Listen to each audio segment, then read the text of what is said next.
You haven't been sleeping, have you? The question sounded far away, as my thoughts whirled about chaotically. I poked at the rice on my plate.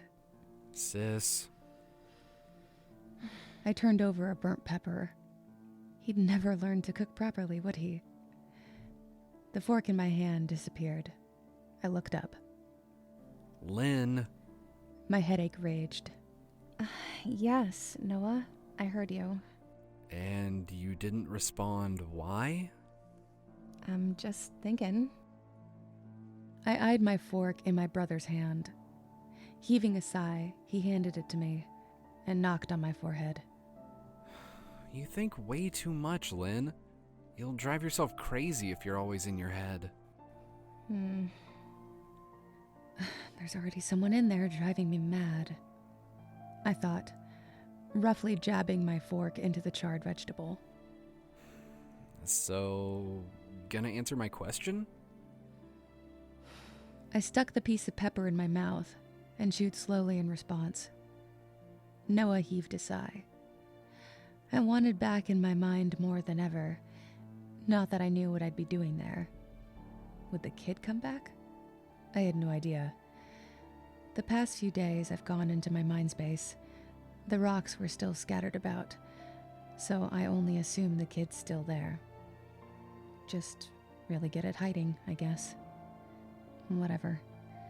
If I ignore it, it'll disappear from my mind. Thanks, Noah. I drop my fork and turn before he can say anything, shoving my hands in my pockets. I hear him stand, but I don't slow my pace as I walk through the barren hallway to my room. We used to have pictures on the walls, but not anymore. I felt a horrible pang in my chest and coughed. Ignore it. Ignore it. Ignore it. Just like everything else.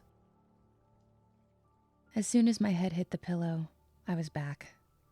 I sat up, my fingers pinching my nose as the throbbing behind my eyes started to ease.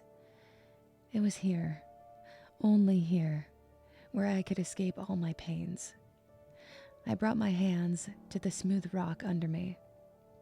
I don't know when this became my resting spot, but in the short time it'd been here, I'd already eroded away the roughness of it.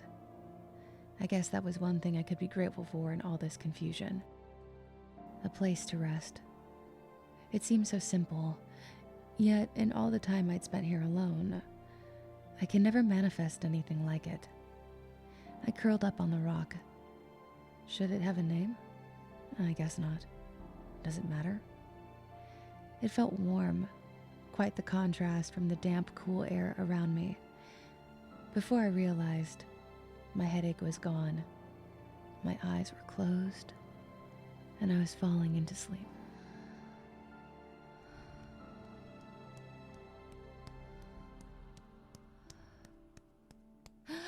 I jolted upright, face to face with a dim, blue, ghostly kid. I bit my tongue as we stared at each other. Why the fuck were you so close to me while I was sleeping, you little twerp? Was what I desperately wanted to say, but my temper had run it off before. That didn't stop the frustration boiling over and settling into my expression, though. Its face didn't change, however. It just stared. Almost like it was waiting for me to do something first. The second I made a sound, it turned and began to wander off. I stood.